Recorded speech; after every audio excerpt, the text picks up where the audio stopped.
गावे को ताण होवे किसे ताण, गावे को दात जाने निशान। गावे को गुण वडियाइयां चार, गावे को विद्या विखम विचार। गावे को साज करे तन खे, गावे को जी ले फिर दे। गावे को जापे दिशे दूर, गावे को वेखै हादरा हदूर। कथना कथी न आवे तोट, काथे कथे कथी कोटि कोटे कोट। देदा दे ले दे थक पाए, जुगा जुगंतर खाई खाए। हुक्मी हुक्म चलाए राहो, नानक विकसै वे परवाहो। जपजी साहब दी इस तीसरी पौड़ी विच उस बेपरवाह हुक्मी दे हुक्म दा विस्तार सहित गुरु बाबा जी वर्णन करते हैं। दूसरी पौड़ी सतगुरु ने यह गल स्पष्ट की थी कि सब कुछ हो रहा है, कीता नहीं जा रहा। जिस तो हो रहा है वही करता है, मनुख करता नहीं। उस दे हुक्म विच ही तरह तरह के आकार, तरह तरह के जीव जंत, छोटे वड्डे, उदी बनाई हुई मर्यादा के मुताबिक ही कोई जोनियां दे चक्कर विच भाउंदा है। किसी ते बख्शिश हो जाती है, मोक्ष पद की प्राप्ति हो जाती है। सब कुछ उस दे हुक्म दे विच है, उदे हुक्म तो बाहर कुछ भी नहीं। सब कुछ मच्छी जल दे विच कलोल करदी है, बाहर नहीं। तो उस हुक्मी दा जो हुक्म असीम वरत रहा है चारों पासे, जैसे जैसे मनुख नूं सूझ पैंदी है, समझ पैंदी है, वैसे वैसे अभ्यासी उस दे गुणां दा जिक्र करदा है। प्रभु दा कोई एक अद खास गुण ही मनुख दे सामने प्रगट हो सकता है। इस वास्ते आदि काल तो ऋषि मुनिया ने किसी एक अद गुण की ही विशेष चर्चा की है। जैसे कोई चाहे कि सारे दा सारा सूरज मेरे घर विच आ जाए तो मुश्किल है, उदी किरण आ सकती है। सूरज दा नूर कमरे विच आ सकता है, सारे दा सारा सूरज कमरे विच नहीं आ सकता। अगर कोई आखे कि सारे दा सारा सागर मेरे घर विच आ जाए, नहीं आ सकता। छोटा जिहा घर इतना वड्डा सागर किस तरह समावेगा। हाँ, बदलों के रूप में बरखा हो सकती है, उसके घर विच बूंदा पै सकदियां, कणियां पै सकदियां। सागर इस रूप में आ सकता है, बूंदा के रूप में, पर सागर सागर के रूप में नहीं आ सकता। परमात्मा नाम के रूप में प्रगट हो सकता है, ज्ञान के रूप में प्रगट हो सकता है, गुणा के रूप में प्रगट हो सकता है। सारे दा सारा परमात्मा मनुख की छोटी जी बुद्ध विच नहीं प्रगट हो सकता। तो जिहड़ी जिहड़ी बूंद जिस जिस घर ते पई, उन्हां बूंदां दा भगत जना ने जिक्र किया है। अपनी अपनी वो बूंद जो उन्होंने घर विच पई, उसका जिक्र करते हैं। उस किरण का भगतां ने जिक्र किया है, जिस किरण दे नाल उन्होंने घर विच रोशनी हुई, उन्होंने कमरे विच उजाला होया। भारत विच खास करके धर्म दीयां 3 दृष्टियां बहुत प्रवान ते प्रधान मनिया गई। एक दृष्टि ब्रह्मे दी, एक दृष्टि विष्णु दी और एक दृष्टि शंकर दी। शंकर ने संसार ते परमात्मा नूं अपने ढंग नाल और अपने सुभाव नाल वेख्या। विष्णु ने जगत नूं अपने सुभाव ते अपनी विचार दे मुताबिक परमात्मा नूं वेख्या। इसे तरीके नाल ब्रह्मा है, ओदी सोचनी, ओदी विचारनी अपनी है और उसने अपने ढंग नाल बकायदा परमात्मा की तशरीह की है। इस वास्ते इस तीसरी पौड़ी साहिब कहते ने कथना कथी न आवे तोट। कथन करन वालियां दी ते कथनियां दी तां कोई तोट नहीं है। उस परमात्मा दी बेशुमार कथनियां हो चुकी हैं, तरह तरह दे विचार जगत विच प्रगट कीते जा चुके ने। तो साहिब कहते ने कथना कथी न आवे तोट, कथ कथ कथी कोटि कोट कोट। करोड़ां तरह दे कथाकारां ने करोड़ां तरह दीयां कथनियां करोड़ां वार कीतियां ने, पर गल अजे मुक्की नहीं, टोट नहीं आई। किसी बंदे दी कथा आरंभ करिए, मेरे ख्याल विच 5-7 मिनटां विच उच्चे तो उच्चे मनुख दी कथा भी मुक जाती है। बई ये खुशपोश है, खुश मिजाज है, आला तालीम याफ्ता है, दानी है, ज्ञानी है, किरदार दा उच्चा है, कुल इसकी बड़ी महान है और इसके मां बाप बहुत अच्छे ने। 5-7 गल्लां होर करो, मनुख दी गल मुक गई, मनुख दी कथा खत्म हो गई। किसे मुल्क दी महिमा बयान करिए, बई जनसंख्या इतनी है, जमीन बड़ी उपजाऊ है, उत्थे इतने दरिया ने, इतने पहाड़ ने, और उत्थों दे बंदियां दी ये भाषा है, ये बोली है। 5-10 गल्लां होर आखदे हां, एक मुल्क दी कथा भी मुक जाती है।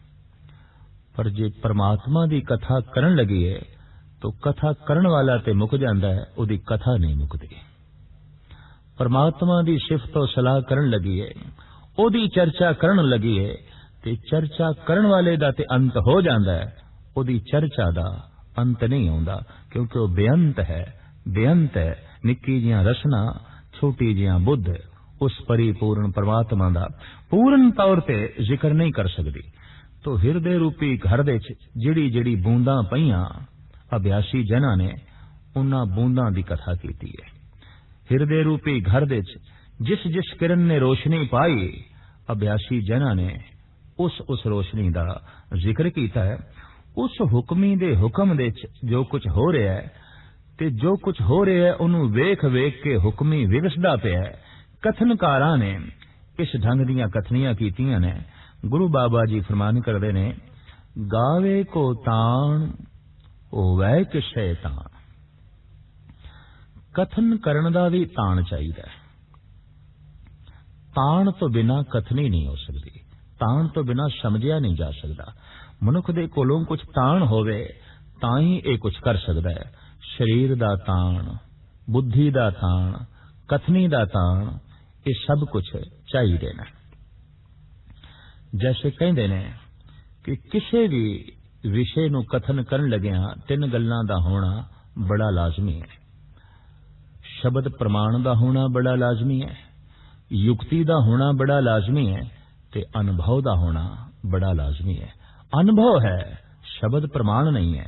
शब्द प्रमाण है, पर प्रमाण दे वर्तन दी युक्ति नहीं, ते गल नहीं बनेगी। तो अनुभव भी होवे, शब्द प्रमाण भी होवे, और कथन करन दी युक्ति भी होवे, तां भी साहिब कहंदे ने कि उस परमात्मा दी गल कथन नहीं हो सकती, बयान नहीं हो सकती। जितने भी शब्द प्रमाण देंगे अधूरे ने, जितनियां भी उक्तियां युक्तियां वरतांगे सब अधूरियां ने। तो साहिब कहंदे ने, अगर किसी कोल कथन दा ताण है, किसी को लिखण दा ताण हुंदा है, किसी को कथन करन दा ताण हुंदा है, किसी को शरीर दा इतना ज्यादा बल है कि वो 10 बंदियां दी ताकत कल्ली अपने जिस्म दे च रखदा है। वख वख ये ताण ने। किसी को मानसिक ताण हुंदा है, जैसे किसी मंत्र दे उसने साधना की है, किसी को रूहानी ताण होंदा है। गर्श के हर मनुख कोई ना कोई ताण लेके आउंदा है, और अपनी अपनी साधना दे नाल तरह तरह दी ताण मनुख वधा लैंदे ने।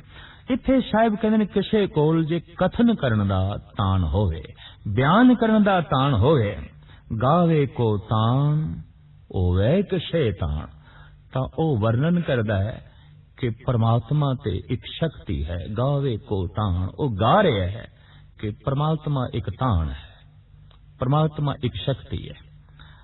और ये गल किसी हद तक है भी सही कि वाकई परमात्मा एक शक्ति है, एक ताण है, एक ताकत है। शक्ति परमात्मा दे चों कढ़ दईए, परमात्मा पूज ही नहीं रहिंदा।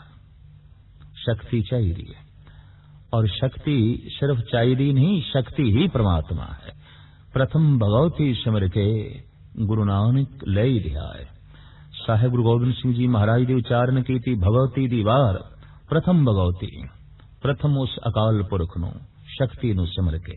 जैसे शेक अग नालों वख नहीं है, शक्ति परमात्मा नालों वख नहीं है। शेक ही अग है, अगन ही शेक है। तपस कढ़ दो तो अग ही नहीं है, शक्ति कढ़ दो तो परमात्मा परमात्मा ही नहीं है। परमात्मा शक्ति है, शक्ति परमात्मा है, सोज अग है, अगन सोज है। तो कोई कथन कर रहा है कि परमात्मा एक ताण है और उसदे ताण दा जिक्र कर रहा है। वो वेखदा है कि दरियावां दे कितना ताण है वगदे हुए, सूरज दी किरणां दे कितनी शक्ति है, पशु पंखियां दे कितना ताण है, पवन दे कितनी शक्ति है। वो चारों पासे जिथे तक दृष्टि मारदा है, ओदी दृष्टि दे हर पासे ताण ही दिखाई देंदा है। साहिब जपजी साहब दी पंक्ति च ऐसा भी फरमान करदे ने, केता ताण सवालियो रूप, केती दात जाने कौन कोत। कितना क ताण है जगत दे च, ते कितना सुंदर स्वरूप है, और कितनी दात उस दाते ने जगत नूं वंडी हुई है। शायद कहने केती दात जाने कौन कूत, किस कोल कुवत है, कौन अंदाजा ला के बयान कर सकता है कि कितना क ताण है, कितनी की शक्ति पसरी हुई है, कितनी जगत दे सुंदरता है, और कितनियां दातां जगत दे पसरियां हुई ने।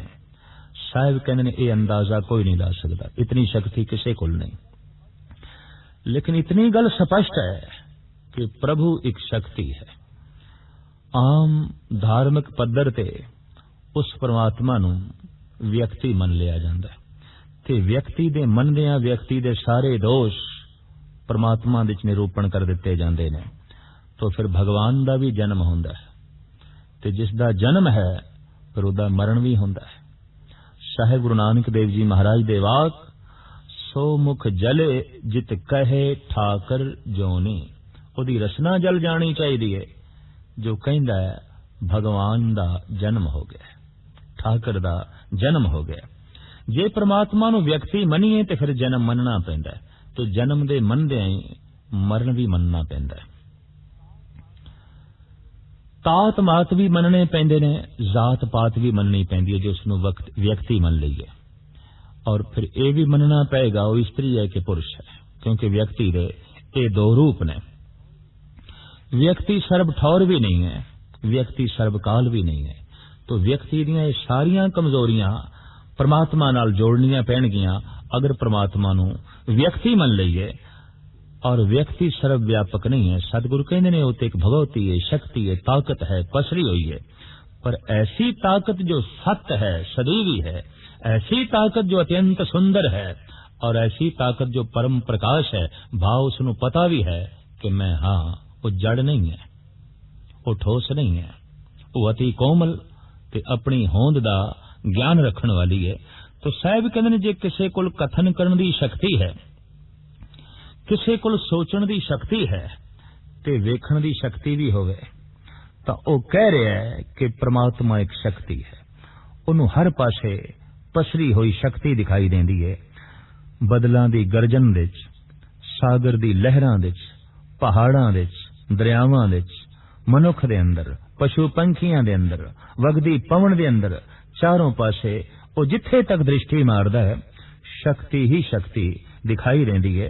तो साहिब कहंदे कोई ते इस ढंग नाल कथन कर रहा है, गावे को ताण होवे किसे ताण। पर जितनी मनुख दी दृष्टि आउंदी है, सृष्टि उतनी ही आउंदी है, और जैसी दृष्टि होवे वैसी ही सृष्टि आउंदी है। लाजमी नहीं कि एक गुलाब दा फुल जो बकरी नूं दिखाई दे रहा है उसे रूप दे वो सूअर नूं दिखाई दे रहा होवे। उस फुल नूं सूअर अपनी दृष्टि नाल वेखदा है, उस फुल नूं कुत्ता अपनी दृष्टि नाल वेखदा है, उस फुल नूं बिल्ली अपनी दृष्टि नाल वेखदी है, फुल चाहे एक है पर वख-वख दृष्टियां होण करके फुल दे रूप बड़े बन जांदे ने, अनेकां रूप बन जांदे ने। उस फुल नूं जद एक सूअर देखदा है तो अपनी दृष्टि दे मुताबिक देखदा है, शायद उसनूं मैला ही दिखाई देंदा होवे, गंदगी ही दिखाई देंदी होवे। और जदों बकरी वेखदी है उन्होंने घास दिखाई देंदा है, क्योंकि उन्हें खा जाना है, उहदे वास्ते घास है। उस खिड़े हुए गुलाब दे फुल नूं एक सप वेखे तां उहदी अपनी तकड़ी है, एक नेवला वेखे उहदी अपनी तकड़ी है, पर उसे ही खिड़े फुल उहदी अपनी तकड़ी कहंदे ने बुलबुल तापदी है। और कहंदे ने प्यार अमर होंदा है, सदीवी होंदा है, इहदा आकार नाल तल्लुक नहीं। जिस प्यार दा आकार नाल तल्लुक होवे, आकार मिथ्या होंदा है, वो प्यार भी मिथ्या हो जाता है। मौसमे खिजां से गुलाब दे फुल झड़ चुके सन और बूटे ते सिवाए कंडियां के होर कुछ नहीं सी। पर ऐसी हालत विच बैठी एक बुलबुल उसे ढंग नाल नगमे अलाप रही सी। औरंगजेब दी चहेती लड़की जेबल नसा ये दृश्य देख के दंग रह गई भी सुनिया सी। फुल्लां दे प्यार विच फुल्लां नूं वेख के बुलबुलां गीत अलापदियां ने, संगीत अलापदियां ने, पर फुल ते हैगे ही नहीं, कंडे ही कंडे रह गए। पर इते नगमे अलाप रही है। पुछ बैठी शौके बुलबुल कामना गर्दद गर्रवद गुल अज चमन, पावे गुल चमन तो रुखसत हो चुके ने, भावे बगीचे दे फुल नहीं रहे, पर कोयल दी बुलबुल दी सदा मौजूद है, बुलबुल दा संगीत मौजूद है। पुछया जद फुल ही नहीं ते तेरा संगीत किस वास्ते है, जद फुल ही नहीं ते तेरा चहचहाना किस वास्ते है। बोली है बुलबुल शौके बुलबुल कमना गर्दद गर्रवद गुल अश्चमन, हुस्न बेबुनियाद अश्त इश्क बेबुनियाद नेष्ट। रूप नाशवंत है प्यार नाशवंत नहीं, खूबसूरती हुस्न नाशवंत है इश्क नाशवंत नहीं। और इश्क नाशवंत है तो वो इश्क सिर्फ रूप ते ही टिकिया होवेगा, वो अरूप तक नहीं पहुंचे होवेगा, जिस तो रूप प्रगट होंदा है। सतगुरु कहंदे भी ने रूपवंत होए नाही मोहे, प्रभ की जोत सगल घट सोए। रूप दे अरूप वेखण दी कोशिश कर ते रूप नूं वेखदियां वेखदियां जो अरूप तक पहुंच जांदा है, ओदा इश्क सदैवी है, ओदा प्यार सदैवी है। उसे ही प्यार नूं निरंकार कहंदे ने, उसे ही प्यार नूं परमात्मा कहंदे ने। तो जैसी जैसी दृष्टि है वैसी वैसी सृष्टि होंदी है। एक चोर किसी दी दुकान नूं ते किसी दी धन संपदा नूं अपने ढंग नाल तकदा है, पर एक संत जिहदे वास्ते संसार मिथ्या हो चुके है, वो अपने ढंग नाल तकदा है उसे ही धन संपदा नूं। एक कामी किसी रूप नूं अपने ढंग नाल तकदा है, पर एक विश्रामी सदाचारी अपने ढंग नाल तकदा है। जैसी जैसी तकनी है वैसा वैसा संसार बन जाता है। तो जब संसार वख वख दृष्टि करके अनेका रूप धारण कर लेंदा है, तो परमात्मा बारे भी जगत दे वख वख दृष्टियां ने। इंज कह लो, एक दृष्टि मुहम्मद साहब दी है, एक दृष्टि महात्मा बुद्ध दी है, एक दृष्टि स्वामी महावीर दी है, एक दृष्टि श्री कृष्ण दी है, एक दृष्टि राम दी है, और एक दृष्टि गुरु नानक गुरु गोबिंद सिंह जी दी है। राम दी दृष्टि जगत मर्यादा है, प्रभु मर्यादा है, प्रकृति मर्यादा है, कुदरत मर्यादा है, कादर मर्यादा है। उस परिपूर्ण परमात्मा तक पहुंचण वास्ते मर्यादा विच जीवन नूं ढालना बहुत लाजमी, बहुत लाजमी। इस वास्ते उस अवतारी पुरुष का नां ही पै गया मर्यादा पुरुषोत्तम। सब कुछ मर्यादा विच है। सागर मर्यादा विच, धरती मर्यादा दे टिकी हुई, और दरिया मर्यादा दे चल रहे हैं, पवन मर्यादा दे चल रही है, जीवन जन्म मरण सब मर्यादा दे चल रहे हैं, रात थित रुतां मौसम सब मर्यादा दे चल रहे हैं। इस वास्ते प्रभु जो है वो मर्यादा है, परमात्मा जो है मर्यादा है। मर्यादा की इतनी वड्डी चर्चा की थी, मर्यादा का इतना प्रचार किया कि आप दा नां ही पै गया मर्यादा पुरुषोत्तम। ओ पुरुष उत्तम जिहदी जिंदगी दे मर्यादा प्रधान है, मर्यादा सिरमौर है। लेकिन कृष्ण की दृष्टि अपनी है, बिल्कुल विपरीत राम तो। इस वास्ते आपनों मर्यादा पुरुषोत्तम नहीं आख्या गया, आपनों लीला पुरुषोत्तम आख्या गया। धोबी ने लाछन लाया है सीता ते, इल्जाम लाया है ये अपवित्र है, तो मर्यादा बन चुकी सी। प्रजा दूषण लाएगी, राजे नूं गल मननी पैगी, राजे नूं झुकना पेगा। तो झुकना पिया राम नूं, सतवंती सीता नूं घरों कढना पिया। दार्शनिक फिलोसफर ते लीला दी दुनिया विच रहण वाले पुरुषां नूं ये मर्यादा नाकाबले कबूल होवेगी, क्योंकि ऐसी मर्यादा कि सच नूं भी घरों कढना पै। भारत विच जद भी किसी सतवंती नारी दा जिक्र कीता जाए तो सीता नूं सिरमौर रखना पैंदा है, सीता नूं सब तो अगे रखना पैंदा है। पर सीता वास्ते भी राम दे घर जगह कोई नहीं, सीता वास्ते भी महलां दे कोई थां नहीं, सतवंती सीता वास्ते भी घर दे कोई थां नहीं। ते अगर घर दे सच वास्ते भी थां नहीं ते मर्यादा सच नूं घरों कढण ते मजबूर कर देवे, तो इस तरह दी मर्यादा दी पालना करन तो द्वापर युग दे अवतारी पुरुष कृष्ण इनकारी हो गए। इस वास्ते उन्हां दी जिंदगी मर्यादा दे ढली हुई नहीं दिखाई देंदी।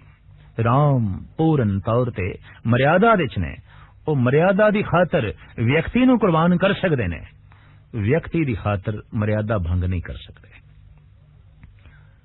दरअसल चाहिदा ते ऐसी सी कि वाड़ खेती दी रखिया वास्ते सी, ये नहीं कि खेती नूं ही वाड़ ते कुर्बान कीता जाए। सच दी हिफाजत वास्ते सी कानून मर्यादा, पर सच मर्यादा ते कुर्बान हो जाए तो फिर सच ते नीवा हो गया, सच ते तुच्छ हो गया, मर्यादा प्रधान हो गई, खेती ते कुछ भी ना हुई, फिर ते वाड़ी प्रधान हो गई। द्वापर युग दे अवतारी पुरुष नूं यह सिलसिला प्रवान नहीं होया। इस वास्ते श्री कृष्ण दी जिंदगी किधरे भी मर्यादा दी ढली हुई नहीं दिखाई देती। वो किधरे सुभद्रा हरण दे सहायक हो रहे ने, किधरे जुज में जोर छली चंद्रावल, कौन कृष्ण जादम भया, पार जात गोपी ले आया, बिंद्रावन में रंग किया। किधरे छल नाल चंद्रावल नूं ले आउंदे ने, धोखे नाल। धोखा छल खिमा करनी अगर राम दी मर्यादा होवे तो ऐसा हो ही नहीं सकता। पर इतनी गल स्पष्ट है कि श्री कृष्ण दे सामने राम बिल्कुल रुखे प्रतीत होंदे ने। कोरी मर्यादा ते रुखी होंदी है, कोरी मर्यादा ते उदासीन होंदी है। इस वास्ते राम दी जिंदगी च गीत संगीत नहीं है, मुरली दी तान श्री कृष्ण दी जिंदगी च है, गीत कृष्ण दी जिंदगी विच दिखाई देंदे ने, नृत कृष्ण दी जिंदगी दिखाई देंदा है। राम दी जिंदगी ते सिवाय रोने तो होर कुछ नहीं दिखाई देता। राम दी जिंदगी ते सिवाय उदासी तो होर कुछ नहीं दिखाई देता। इस वास्ते भारत दे सियाणे पुरुषां ने राम नूं अंसा अवतार मन्निया, अंश मात्र, श्री कृष्ण नूं पूर्ण अवतार मन ले। और ये बिल्कुल सच्चाई है कि जिहदी जिंदगी च ही रोना होवे, किधरे भरा दे विछोड़े च रो रहा होवे, किधरे पत्नी दे विछोड़े च रो रहा होवे, किधरे अपने घर दे विछोड़े च रो रहा होवे, किधरे मां बाप दे विछोड़े च रो रहा होवे, ये संसार तो कोई उच्ची गल नहीं है। इस वास्ते अंश मात्र अवतार मनिया है, पूर्ण नहीं मनिया। श्री कृष्ण दी जिंदगी जिथे जीवन नू बचाना है, जिथे सच नू बचाना है, उत्थे मर्यादा भी कुर्बान कर देनी है। मर्यादा तो यह है जीवन दे सच ही बोलना है, पर जिथे मर्यादा दे सच कुर्बान होंदा दिखाई देवे उत्थे श्री कृष्ण जैसी आत्मा कह देंदी है, युधिष्ठिर तू ये झूठ भी बोल दे, अश्वत्थामा मर गया है। क्योंकि सच्चाई नू बचाना है, मजलूम नू बचाना है, जालिम नू खत्म करना है, दुष्ट नू खत्म करना है।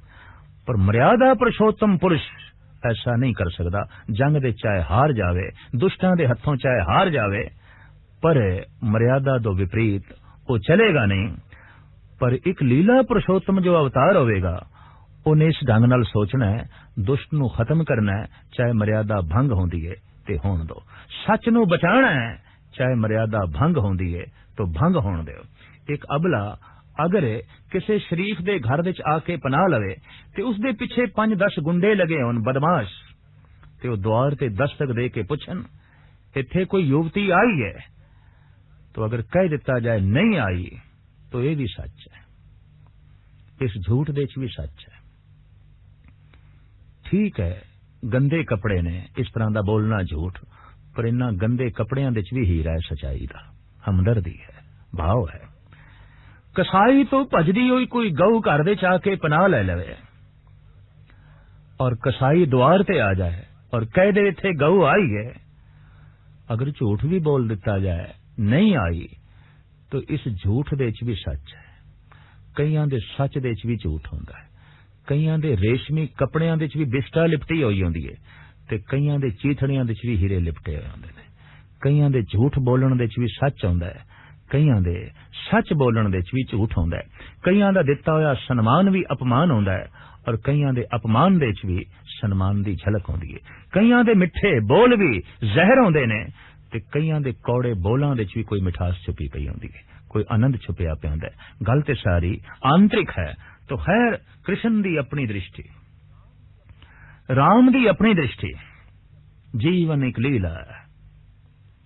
ये श्री कृष्ण दी दृष्टि, जीवन एक मर्यादा है। ये राम दी दृष्टि। आए कलयुग दे अवतारी पुरुष गुरु नानक, गुरु गोबिंद सिंह जी ने, उन्होंने एक गल नहीं की थी, जीवन मर्यादा है केवल ऐसा नहीं आख्या, जीवन लीला है केवल ऐसा भी नहीं आख्या, बल्कि आख्या जिंदगी मर्यादा है, जिंदगी लीला है।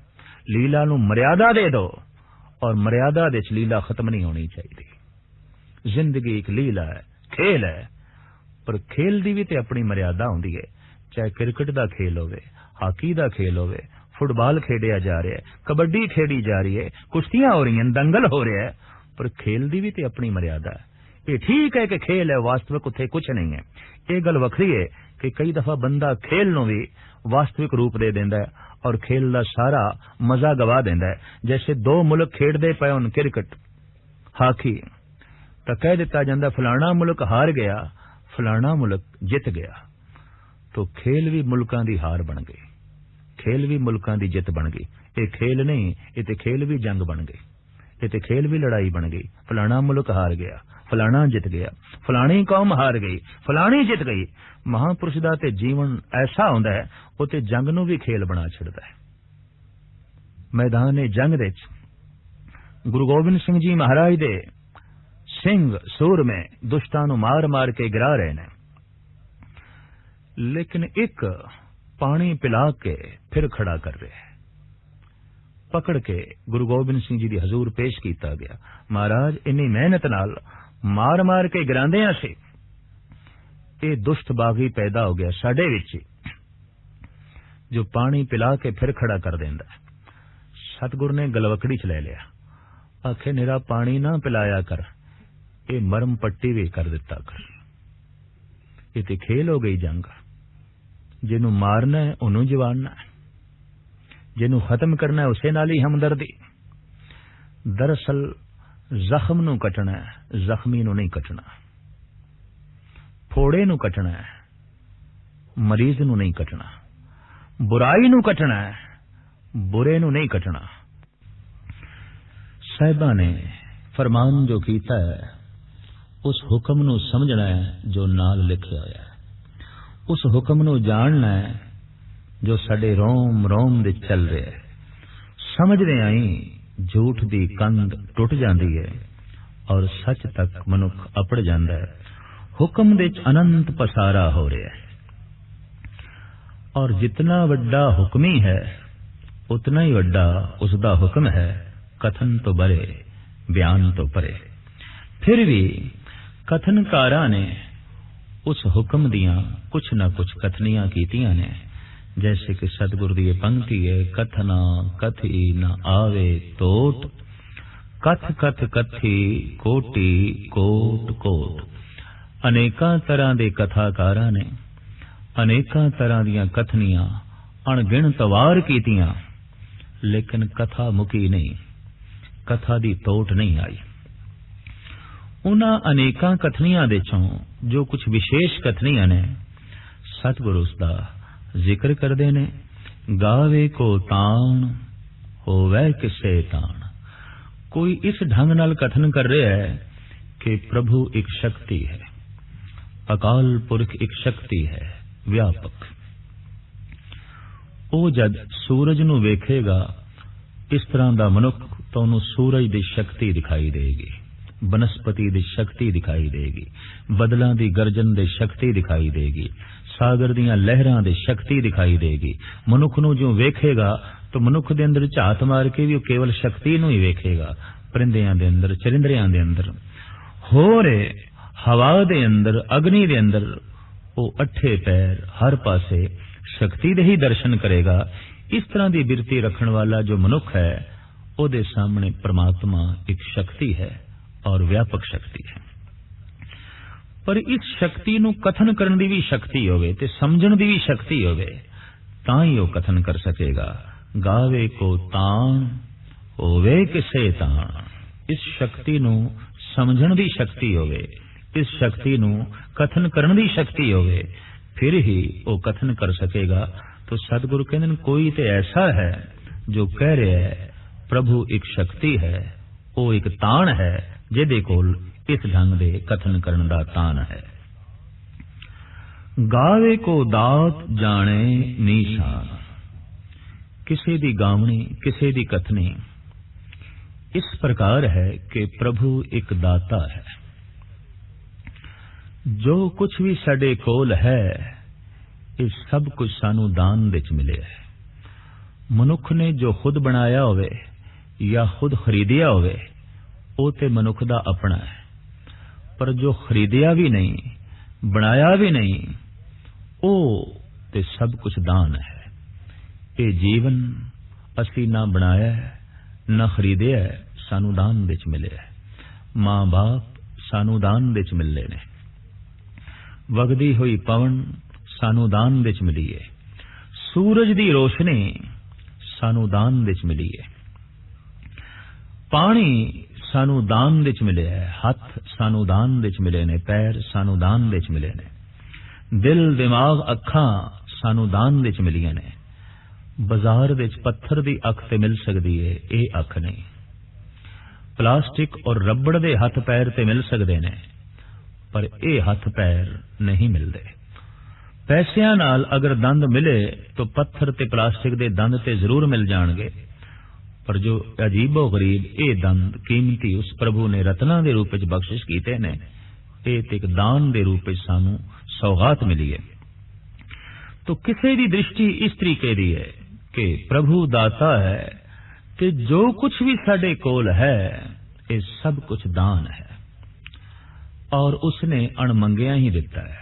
अणमंगिया दान देवना कहो नानक सच समाल जी।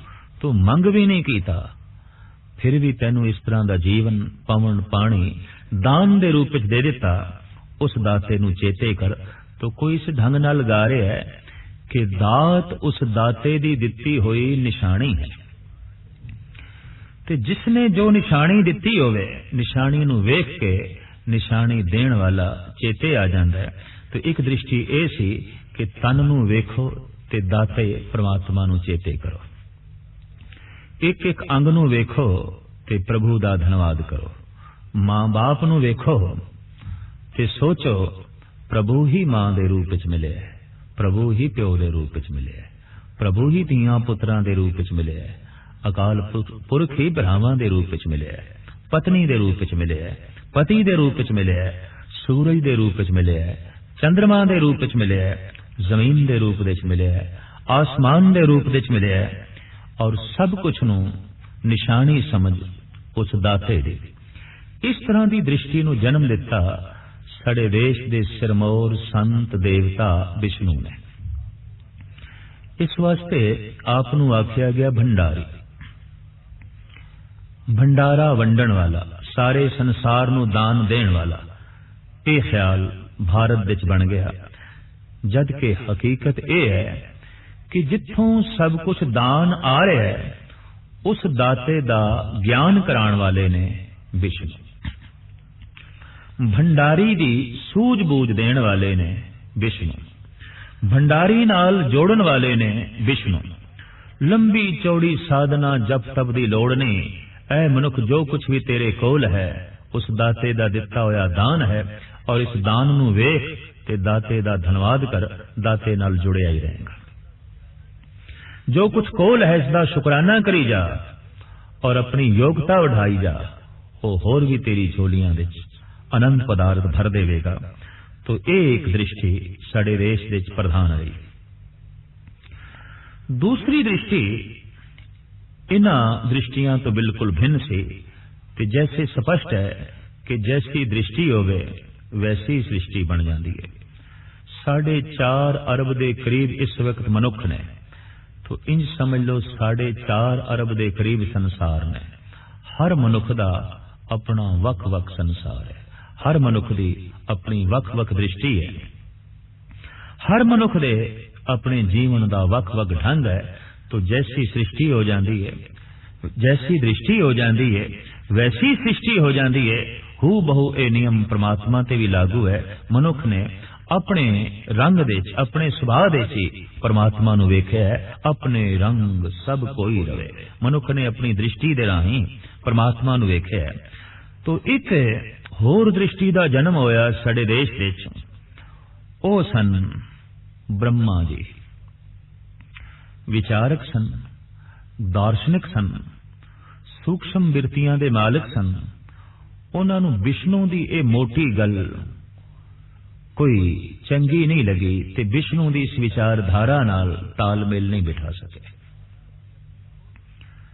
दार्शनिक दी अपनी खोज आउंदी है और आम पद्धर दे मनुख दी होर खोज आउंदी है।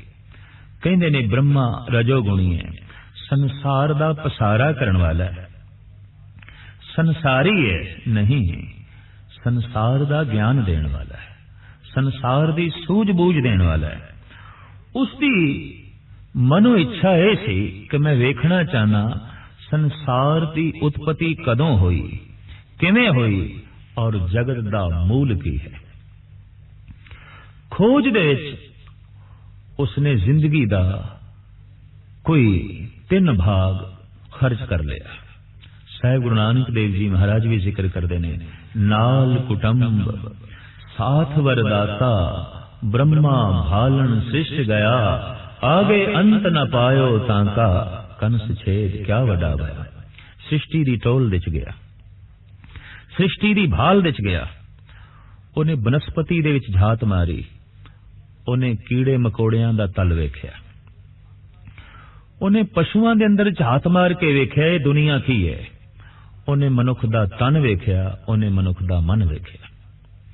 उन्हें दृष्टि उपर की थी तो ग्रह नक्षत्रां दे भी झात मार के ज्योतिष विज्ञान नूं जन्म दिता। उसने बनस्पति दे ते झात मार के जड़ी बूटियां दे ज्ञान नूं जन्म दिता। उसने मनुख दे तन दे अंदर झात मार के आयुर्वेदिक नूं जन्म दिता। और उसने मनुख दे मन दे अंदर झात मार के मनोविज्ञान नूं जन्म दिता। उसने आवाज नूं भी समझण दी कोशिश की थी और कह दिता आवाजां 7 तरह दियां ने, तो संगीत दा जन्मदाता भी ब्रह्मा है। उन्हें देखा कि जबान जो रस माणदी है वो कुल 6 ने, तो इस तरह की व्याख्या भी ब्रह्मे ने कर दी। रंग कुल 9 ने, ਉਹਨੇ ਰੰਗਾਂ ਦੀ ਬਾਰੀਕੀ ਨੂੰ ਵੀ ਵੇਖਿਆ। ਹਾਂ, ਦੋ ਰੰਗ ਮਿਸ਼ਰਤ ਕਰਕੇ ਕਿਸੇ ਤੀਸਰੇ ਰੰਗ ਨੂੰ ਜਨਮ ਦਿੱਤਾ ਜਾ ਸਕਦਾ ਹੈ। ਤਿੰਨ ਰੰਗਾਂ ਨੂੰ ਇਕੱਠਾ ਕਰਕੇ ਕੋਈ ਹੋਰ ਰੰਗ ਉਪਜੇਗਾ, ਪਰ ਮੂਲ ਰੂਪ ਦੇ ਚ ਰੰਗ ਨੌ ਨੇ। ਸੂਖਸ਼ਮ ਅਸਥੂਲ ਜੜ ਚੇਤਨ ਦੀ ਹਰ ਪਾਸੇ ਉਸਨੇ ਖੋਜ ਕੀਤੀ। ਲੱਭਣਾ ਚਾਹੁੰਦਾ ਸੀ ਅੰਤ, ਲੇਕਿਨ ਉਸਦੀ ਆਪਣੀ ਹੀ ਕਾਇਆ ਦਾ ਅੰਤ ਹੋਣ ਲੱਗਾ। ਬੁੱਢਾ ਹੋ ਗਿਆ, ਬਿਰਧ ਹੋ ਗਿਆ, ਤੇ ਉਸ ਨੂੰ ਐਸਾ ਮਹਿਸੂਸ ਹੋਇਆ ਕਿ ਜਿਹੜਾ ਮੇਰੇ ਕੋਲ ਗਿਆਨ ਹੈ, ਇਹ ਗਿਆਨ ਤੇ ਇਤਨਾ ਹੀ ਹੈ ਜੈਸੇ ਸਾਗਰ ਦੇ ਚੋਂ ਇੱਕ ਚਮਚ ਪ੍ਰਾਪਤ ਕੀਤੀ ਗਈ ਹੋਵੇ ਜਲ ਦੀ। ਖੋਜ ਦੇ ਸਾਰੀ ਜ਼ਿੰਦਗੀ ਲੱਗ ਗਈ, ਲੇਕਿਨ ਸੰਸਾਰ ਦੇ ਇੱਕ ਜ਼ਰਰੇ ਦੀ ਵੀ ਪੂਰਨ ਤੌਰ ਤੇ ਖੋਜ ਨਾ ਹੋ ਸਕੀ। तो खोज ਨੂੰ ਸੁੱਟ ਕੇ ਉਹਦੀ ਰਸਨਾ ਤੇ ਵਾਕ ਨਿਕਲੇ, ਨੇਤੀ ਨੇਤੀ ਨੇਤੀ। ਇਹ ਨਹੀਂ ਹੈ, ਇਹ ਨਹੀਂ ਹੈ, ਇਹ ਨਹੀਂ ਹੈ। ਜੋ ਕੁਛ ਮੈਂ ਖੋਜਾ ਹੈ ਉਸ ਤੋਂ ਹੋਰ ਵੀ ਹੈ, ਹੋਰ ਵੀ ਹੈ, ਪਰੇ ਵੀ ਹੈ, ਪਰੇ ਵੀ ਹੈ। ਇਹ ਨਹੀਂ ਹੈ, ਇਹ ਨਹੀਂ ਹੈ। ਐਸਾ ਕਹਿੰਦਿਆਂ ਕਹਿੰਦਿਆਂ ਬਿਸਮਾਤ ਦੇ ਚਲਾ ਗਿਆ। ਐਸਾ ਕਹਿੰਦਾ ਕਹਿੰਦਾ ਅਨੰਤ ਦੇ ਚਲਾ ਗਿਆ। ਐਸਾ ਕਹਿੰਦਿਆਂ ਕਹਿੰਦਿਆਂ ਬੇਅੰਤ ਦੇ ਚਲਿਆ ਗਿਆ। ਆਪ ਦੇ ਨਾਲ ਲਕਬ ਜੁੜਿਆ ਸੰਸਾਰੀ, ਕਿਉਂਕਿ ਸੰਸਾਰ ਦੀ ਬਹੁਤ ਵੱਡਮੁੱਲੀ ਖੋਜ ਇਸਨੇ ਜਗਤ ਦੇ ਸਾਹਮਣੇ ਰੱਖੀ ਹੈ। शास्त्री सी, विज्ञानक सी, दार्शनिक सी, कवि सी, संगीतकार सी। इस वास्ते कला ज्ञान विज्ञान दियां सारियां गल्लां उसने लिखती रूप विच जगत दे सामने रखियां, लेकिन लिख लिख के कह दिता मैं नहीं लिख सकदा, मैं नहीं कह सकदा, मैं पूर्ण नहीं बयान कर सकदा। और नहीं बयान कर सकदा इस भाव ने ब्रह्मे नू समाधि दी गोद विच बिठा दिता, बिस्माद रस विच बिठा दिता। तो सतगुरु कहंदे ने एक ये दृष्टि है, गावे को गुण वडियाइयां चार। कोई गा रहे है उस वडे दियां सुंदर वडियाइयां दा जिक्र करके, उच्चारण करके, उसदे गुणां दा उच्चारण करके कोई इस ढंग नाल सिफतो सलाह कर रहा है, हे प्रभु तू गुणवान है, तू महान है, तू सर्व कलां दा ज्ञानी है। इस तरीके दे सुंदर सुंदर गुणां नूं लैके ओदियां सुंदर वडियाइयां दा उच्चारण कर रहा है। गावे को विद्या विखम विचार। इतनी बिखड़ी विद्या उन्होंने सामने रख के प्रभु दे गीत गा रहा है कि आम बंदे दी ते कल्पना दी पहुंच भी नहीं उत्थे। इस ढंग दी बारीक विद्या कई महापुरुषां दे बोलां नूं पढ़ना ही बड़ा औखा हुंदा है, समझना ते एक पासे, जानना ते एक पासे। और जिसनों समझिया ही नहीं गया ते जिसनों ढंग नाल बोलण दे च भी कुछ दिक्कत महसूस होवे, उन्होंने हिरदे विच थां देनी बड़ी औखी गल है। तो मैं ऐसा देखदा ब्रह्मे नूं कोई बहुती थां इस देश दे च नहीं मिल सकी। समुचे देश दे च जितने विष्णु दे मंदिर ने, जितने शिवजी दे मंदिर ने, उतने ब्रह्मे दे मंदिर नहीं ने। एक दो ही मंदिर ने।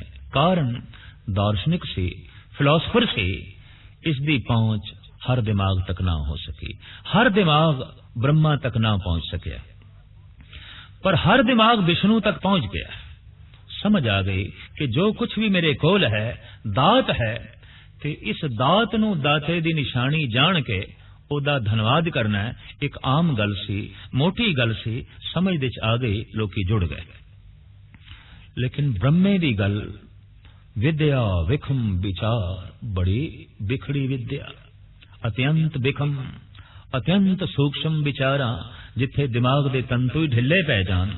इस ढंग दी बारीक बीनियां दा जिक्र जद ब्रह्मे ने कीता, तो थोड़े मनुख जो दिमागी तल ते जीवन वाले सन, जो अकल दे तल ते जीवन वाले सन, जो दार्शनिक सन, फिलोसफर सन, कवि सन, साहित्यकार सन, उन्होंने ते ब्रह्मे दी गल प्यारी लगी, चंगी लगी, ब्रह्मे दे साथी बने।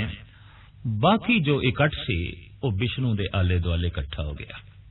जो संसार विच आसक्त सी, संसार विच लीन सी, विष्णु दी गल उन्होंने बड़ी मन भाई कि ठीक है सब कुछ साडे कोल है, इनू दाते दी निशानी जान के ओदी सिफतो सलाह करदे हैं। तो ब्रह्मे की दृष्टि ये सी, गावे को गुण वडियाइयां चार, गावे को विद्या विखम विचार। कोई गा रहा है ओदियां सुंदर सुंदर वडियाइयां नूं, गुणां नूं लैके, और अत्यंत बिखड़ी विद्या नूं, सूक्ष्म विद्या नूं सामने रख के ਉਹਦੀ ਸਿਫਤੋ ਸਲਾਹ ਕਰ ਰਿਹਾ ਹੈ, ਉਹਦੀ ਵਿਚਾਰ ਕਰ ਰਿਹਾ ਹੈ। ਇਸ ਤੋਂ ਇਲਾਵਾ ਇੱਕ ਹੋਰ ਦ੍ਰਿਸ਼ਟੀ ਤੇ ਇੱਕ ਹੋਰ ਕਥਨੀ ਦਾ ਜਨਮ ਹੋਇਆ। ਉਹ ਸੀ ਇਹ, ਗਾਵੇ ਕੋ ਸਾਜ ਕਰੇ ਤਨਖੇ, ਗਾਵੇ ਕੋ ਜੀ ਲੈ ਫਿਰ ਦੇ। ਇਸ ਦ੍ਰਿਸ਼ਟੀ ਦੇ ਜਨਮਦਾਤਾ ਨੇ ਸ਼ੰਕਰ, ਸ਼ਿਵ ਜੀ। ਉਹਨਾਂ ਨੂੰ ਹਰ ਪਾਸੇ ਮੁਰਝਾਏ ਹੋਏ ਫੁੱਲ ਹੀ ਦਿਖਾਈ ਦਿੰਦੇ ਸਨ। ਉਹ ਹੋਕਾ ਭਰ ਕੇ ਕਹਿੰਦੇ ਸਨ, ਦੋ ਅੰਧੇਰੀ ਰਾਤਾਂ ਦੇ ਵਿਚਕਾਰ ਆਖਰ ਇੱਕ ਹੀ ਤੇ ਦਿਨ ਹੈ। ਪਰ ਵਿਸ਼ਨੂੰ ਦੇ ਦੇਖਣ ਦਾ ਢੰਗ ਇਹ ਸੀ ਕਿ ਦੋ ਖੂਬਸੂਰਤ ਚਮਕਦੇ ਹੋਏ ਦਿਨਾਂ ਦੇ ਵਿਚਕਾਰ ਆਖਰ ਇੱਕੋ ਹੀ ਤੇ ਰਾਤ ਹੈ। ਔਰ ਦੋਹਾਂ ਦਾ ਕਹਿਣਾ ਆਪਣੀ ਆਪਣੀ ਥਾਂ ਤੇ ਠੀਕ ਹੈ। ਇੱਕ ਰਾਤ ਵੇਖ ਰਿਹਾ ਹੈ, ਇੱਕ ਦਿਨ ਵੇਖ ਰਿਹਾ ਹੈ, ਇੱਕ ਫੁੱਲ ਦਾ ਖਿੜਨਾ ਵੇਖ ਰਿਹਾ ਹੈ, ਇੱਕ ਫੁੱਲ ਦਾ ਮੁਰਝਾਣਾ ਵੇਖ ਰਿਹਾ ਹੈ, ਇੱਕ ਬੱਚੇ ਦਾ ਜੰਮਣਾ ਵੇਖ ਰਿਹਾ ਹੈ, ਇੱਕ ਮਨੁੱਖ ਦਾ ਮਰਨਾ ਵੇਖ ਰਿਹਾ ਹੈ, ਇੱਕ ਉਦੇ ਹੁੰਦਾ ਹੋਇਆ ਸੂਰਜ ਵੇਖ ਰਿਹਾ ਹੈ, ਇੱਕ ਅਸਤ ਹੁੰਦਾ ਹੋਇਆ ਸੂਰਜ ਵੇਖ ਰਿਹਾ ਹੈ। ਪਰ ਦੋਵੇਂ ਜੋ ਕੁਝ ਵੇਖ ਰਹੇ ਨੇ ਉਹ ਹੈ ਵਾਸਤਵਿਕ। ਸੂਰਜ ਉਦੇ ਵੀ ਹੋ ਰਿਹਾ ਹੈ, ਸੂਰਜ ਅਸਤ ਵੀ ਹੋ ਰਿਹਾ ਹੈ, ਜਨਮ ਵੀ ਹੋ ਰਿਹਾ ਹੈ, ਮਰਨ ਵੀ ਹੋ ਰਿਹਾ ਹੈ। तो संसार विच जो मरण हो रहा सी उस ते दृष्टि पई शंकर दी, और उन्होंने हर पासे मुरझाए हुए फुल, मुरझाए हुए मनुख, कुमलाए हुए मनुख ही दिखाई देते। और ये हकीकत है कि जब सारा संसार कुमलाया होया दिखाई देवे, मनुख उपराम हो जाता है, उदास हो जाता है। इस संसार दे रहन दी फिर तमन्ना नहीं रहिंदी। फिर किसी ऐसे जगत दी भाल मनुख करदा है जिथे फुल खिड़न मुरझावन ना, जिथे कोई मौत ना होवे, जिथे कोई बुढ़ेपा ना होवे, जिथे कोई उदासी ना होवे। है एक ऐसी दुनिया भी जिसका जिक्र गुरु नानक देव जी महाराज ने कीता है, नानक बद्धा घर तहां जिथे मिरत ना जन्म जरा। इस तरह की दृष्टि रखण वालियां दे चों महात्मा बुद्ध भी किसी हद तक पेश ने। बगीचे दा मुरझाया होया फुल वेख के उन्हां दा मन मुरझा गया। माली नूं पुछिया, क्या सारे ही फुल मुरझा जांदे ने? हाँ, सारे ही मुरझा जांदे ने। टहल दे बाग दे चों बाहर आया तां आप नूं एक बुढ़ा दिखाई दिता, और बुढ़ा बिल्कुल इंज प्रतीत होवे जैसे मुरझाया होया फुल। और यह हकीकत है कि खेड़ियां दे अंदर ही ते मुरझाना छुपया पिया। फूल खिलता है मुरझाने का तखय्युल लेकर, जिसे हंसता हुआ पाओगे वो परेशान होगा। तो बुढ़े नूं वेख के सारथी नूं पुछदे ने, ये कौन मनुख है? पर ऐसा क्यों लंगड़ा के लाठी दे आसरे थे और रुक रुक के क्यों चल रहा है? बिरध हो गया है, जिंदगी कुमला गई है, चोला पुराना हो गया है। एक अर्थी वेखी, मुर्दा वेख्या, चार मनुख चुक के ले जा रहे हैं। पूछा, किसनू चार बंदे चुक के ले जा रहे हैं?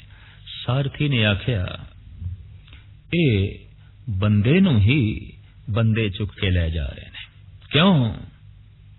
मर गया है। तो सिद्धार्थ कहने लगे, क्या मैं भी मर जावांगा? मजबूर होके सारथी ने कहा, जो जमदा है वो मरदा है। रसना तो बोल निकले सिद्धार्थ दे, फिर मैं मर गया। जिस ढंग दा मैं जीवन जी रहा सी मैं मर गया। जिस तरह की जिंदगी मैं बतीत कर रहा सी उस तो मैं मर गया। ये ठीक है कि नवी जिंदगी दी अजे मैनू प्राप्ति नहीं, पर इस जिंदगी नू मैं तलांजलि दे दी। ये जीवन मैनू नहीं चाहिए जिहदे च मुरझाना है। ये जीवन मैनू नहीं चाहिए जिहदे च बुढ़ेपा है। ये जीवन मैनू नहीं चाहिए जिस दे च मौत है। और तीन ही ते दुख ने, बुढ़ेपा, जन्म ते मरण। तदी ते सतगुरु कहंदे ने, एक ऐसी दुनिया है जिथे तिन्ने दुख नहीं ने। नानक बद्धा घर तहां जिथे मिरत ना जन्म जरा। तो शिव जी ने इस गल ते जोर दिता, शंकर ने, कि ऐ बंदे अपना अंत वेख, तां ही बेअंत तक पहुंच सकेगा। अपनी मौत वेख तां ही मौत तो परे जा सकेगा। अपना अंत दिखाई देवे तो कुछ ना कुछ दृश्य सामने रखने पैणगे। तो मुर्दियां दी खोपड़ियां दी माला बना के शिव जी गले च पहनदा सी, ताकि पता चले कि एक खोपड़ी जिस दे च इतना फितूर है, अंजाम उसका यही है। वासा ज्यादातर उस शमशान घाट विच करदा सी, ताकि जलदे होए मनुखां नूं वेख के, चितावां नूं वेख के जिंदगी दा अंत हर वक्त चेते रहे। कबीर जी अक्सर बनारस विच शमशान घाट चले जाया करते सन। एक दिन माता ने बड़े पुरजोर ढंग नाल रोकिया, पुत्र किसी दा कोई रिश्तेदार संबंधी चलाना कर जांदा है तां शमशान घाट जांदे ने, पर तू ते रोज पहुंच जाना है, रोज पहुंच जाना है। कबीर कहन लगे, मां बड़े रतन उत्थे बिखरे पए हुंदे ने, लोकी मोह दे मारे होए, अज्ञान दे मारे होए उन्हां रत्नां नूं उत्थे ही छड़ के आ जांदे ने। मैं रोज झोलियां भर के ले आना। मां हस पई, कहन लगी, पुत्र सुदाई है और यह हकीकत है। महापुरुषां तो मां बाप ने कदी लाभ नहीं उठाया, महापुरुषां तो जिगरी दोस्तां ने भी कदी लाभ नहीं उठाया, और महापुरुषां तो शरीकां ने भी कदी लाभ नहीं उठाया।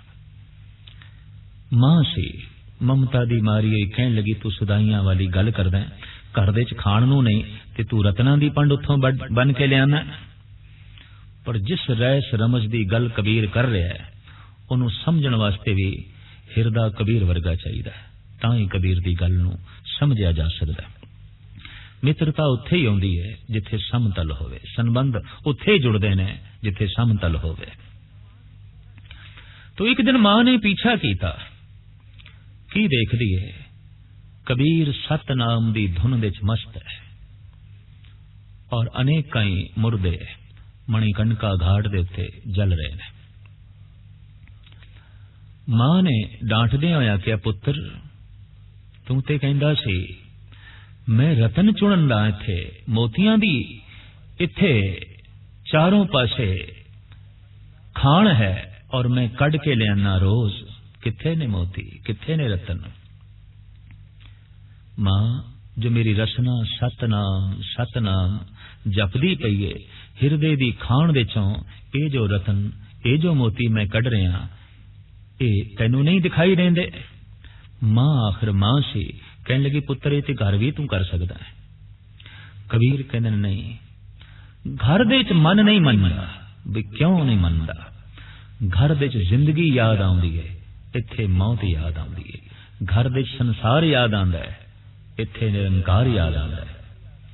इत्थे क्यों निरंकार याद आउंदा है? मां ऐ वेख रही है जलदे हुए मुर्दे, जद मैं इन्हां नूं वेखदा ते वेख के अपने मन नूं समझाना, कहत कबीर सुनो मन मेरे, यही हवाल होएंगे तेरे।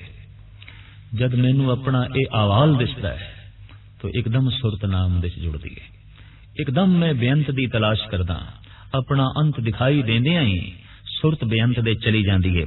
तो इस तरह की दृष्टि दे जन्मदाता साडे देश दे पुराने योगियां दे चो शंकर जी, जिन्हां ने कह दिता कि जिंदगी एक मौत है, जीवन एक अंत है, और ऐ बंदे बेअंत तक लीन होने वास्ते अपना अंत देखना बड़ा लाजमी है। तो इस तरह की कथनी करने वाले साडे देश विच अनेकां पैदा होए, जो कहंदे रहे, गावे को साज करे तन खे, गावे को जी लै फिर दे। बई वो तन नूं साज के खे कर छड़दा है और जीवन दे के फिर वापस ले लैंदा है। कोई इस तरह की उसकी सिफतो सलाह कर रहा है, कोई इस ढंग नाल उसनूं गा रहा है। किसी का इस ढंग नाल गाउणा है कि गावे को जापे दिसे दूर, ओ ते किधरे दूर बैकुंठ विच बैठा है, किधरे 7वें आसमान विच बैठा है, किधरे 14वें तबक ते बैठा है, किधरे 7वें पाताल विच बैठा है। बहुत दूर है, बहुत दूर है, और उस दूर तक पहुंचने वास्ते पैंडा बहुत अबूर करना पेगा। कोई इस ढंग नाल गा रहा है, पर किसी दे गाउण दा ढंग यह है, गावे को वेखे हादरा हदूर, होते हाजिर नाजिर है। उते बिल्कुल कौल है, जाहिर जहूर है कि हाजिर हजूर है। कहर उदास हाथ पे नेरे, सहजे होए सो होई। तो कोई इस ढंग नाल गा रहा है, वो तो बिल्कुल नेड़े, बिल्कुल नेड़े। तो साहब कहते कथना कथी ना आवे टोट। इस तरह दियां जड़ियां कथनियां ने, कथन करने दे टोट नहीं आ रही। नवी तो नवी कथनियां दा जन्म हो रहा है। जैसी जैसी झलक किसी महापुरुष नूं मिलदी है, वैसा वैसा परमात्मा दा रूप बयान करन लग पैंदा है, पर अपनी दृष्टि दे आधार ते बयान करदा है। वरना संसार होर अनेकां रूपां दा है, मनुख दी जैसी दृष्टि होंदी है वैसी संसार दी रूप रेखा बयान करन लग पैंदा है। हू बहु यही गल परमात्मा ते पूरी उतरदी है। कथ कथ कथी कोटि कोट कोट। करोड़ां तरह दे कथाकारां ने करोड़ां तरह दी कथनियां करोड़ां वार कीतियां, लेकिन टोट नहीं आई, खत्म नहीं हुई गल परिपूर्ण परमात्मा दी। देंदा दे लैंदे थक पाए। कोई इस ढंग नाल गा रहा है कि परमात्मा देई जा रहा है, देई जा रहा है, लैण वाले थक जांदे ने, दंद घिस गए, गिर गए, अखां वेखदियां वेखदियां रह गईयां, कन बोले हो गए, पर जगत विच नाद ते नहीं खत्म हो गया, जगत विच पदार्थ ते नहीं खत्म हो गए, जगत विच ते रूप ते खत्म नहीं हो गया। अखां थक गईयां, दंद थक गए, कन थक गए, संसार दे दृश्य ते नहीं, नजारे ते नहीं खत्म होए, पर लत्तां ही रह गईयां। जगत विच होर वस्तुआं ते पदार्थ रंगीन महफिलां ते खत्म नहीं होईयां, पर हत्थां दे हुण पकड़न दी समर्था ही नहीं रही। हाथ ही जो है थक गए। तो देंदा दे लैंदे थक पाए, जुगा जुगंतर खाई खाए। कोई इस ढंग नाल गा रहा है, जुगा जुगंतरां तो जीव खा रहे ने, खा रहे ने, दाता देई जा रहा है, देई जा रहा है, लैण वाले थक जांदे ने, देण वाला देंदिया नहीं थकदा। हुक्मी हुक्म चलाए राहो, नानक विकसे वे परवाहो। ओ हुक्मी अपने हुक्म दे अंदर सारे जीवां नूं चलांदा है, ते सारे जीवां नूं चलदियां होइयां वेख के ओ विगसदा है, ओ खिड़दा है और खुश होंदा है। नानक विकसे वे परवाह। ओ वे परवाह अपनी साजी सृष्टि नूं वेख के खिड़दा है, खुश होंदा है।